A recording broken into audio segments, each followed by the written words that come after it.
காலையில் காமனாக எல்லாருக்கும் நடக்கிற ஒரே சண்டை. அம்மா டீ போடல, அப்படியே டீ போட்டிருந்தாலும் என்னம்மா ஆறி போயிடுச்சுன்னு வர சண்டை. என்னடா டீக்கெல்லாமாடா சண்டை போடுவீங்கன்னு கேட்டேன். என்னது டீக்காக சண்டையா?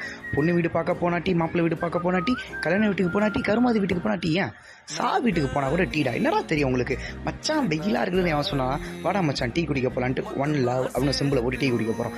என்னன்னா எங்கே சுற்றி பார்த்தா ஒரு டீ கடையாக இருக்கும்போது வீட்டில் ஒரு பிரச்சனைனா ஐயோ தலைவலிக்குதான் வெளியே போனா டீ. இன்னும் சொல்லப்போனா எந்த ஒரு பையனாக இருந்தாலும் சரி பொண்ணாக இருந்தாலும் சரி முதல்ல அவங்க கட்டுக்க போகிற டிஷ்ஷே டீ தான் நினைக்கிறேன். ஏன்னா கடைசி வரைக்கும் அவங்களுக்கு டீ யாரும் போட்டு கொடுக்கணும், அவங்களே தான் டீ போட்டு குடிக்கும். என்னடா இன்னைக்கு டீயை பற்றி பேசிட்டு இருக்கேன்னா, இன்னைக்கு வந்து இன்டர்நேஷனல் டீ டே வாங்க. டீயை பற்றி நான் பேசாமல் வேறு யாருங்க பேசுவா? ஏன்னா பிகாஸ் டீயால் அவ்வளோ பிரச்சனை தீருதுங்க. எப்படி அவங்களுக்கு தீருதுன்னு கேட்டால் அது எங்களுக்கு தெரியாதுங்க. ஏன்னா டீ குடித்தா எல்லாம் சரியானு மட்டும் எங்களுக்கு தெரியும். ஐயோ டயர்டாக இருக்குங்க அப்படி சொன்னாலும் நம்ம கேட்காம டீ போட்டு கொடுக்குற உங்களோட அம்மா நான் போட்டு கொடுத்துருக்கேன். இனிமேல் நினச்சாலும் என்னால் முடியும், உங்களால் முடியும்.